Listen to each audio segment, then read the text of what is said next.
Kita beralih ke informasi lain, Saudara. Tim SAR gabungan berhasil menemukan seluruh korban bencana tanah longsor di Tanah Toraja, Sulawesi Selatan. Total 20 korban ditemukan meninggal dunia.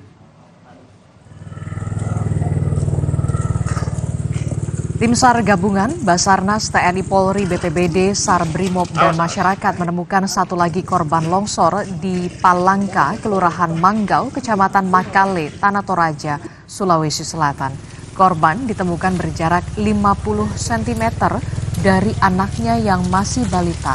Hingga saat ini, Saudara, jumlah korban yang ditemukan oleh tim SAR gabungan sebanyak 20 orang dan pencarian pun ditutup. Tim SAR gabungan berhasil menemukan satu korban lagi atas nama Sofia, berjenis kelamin perempuan dengan usia 43 tahun di sekitar jaraknya dari LKK kurang lebih 21 meter dalam kondisi meninggal dunia dan langsung dievakuasi ke rumah sakit dengan menggunakan ambulans.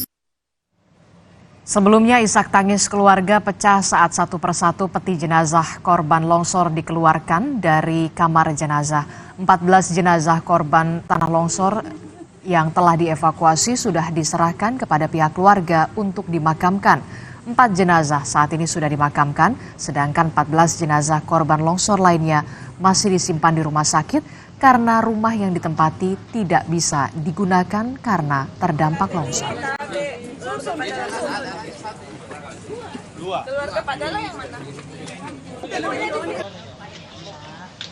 Senin malam arus lalu lintas di gerbang tol Cikampek Utama padat merayap di kedua jalur. Diprediksi sekitar 180.000 lebih kendaraan yang kembali ke arah Jakarta melewati gerbang tol Cikatama. Kami hadirkan informasinya setelah jeda di Sapa Indonesia.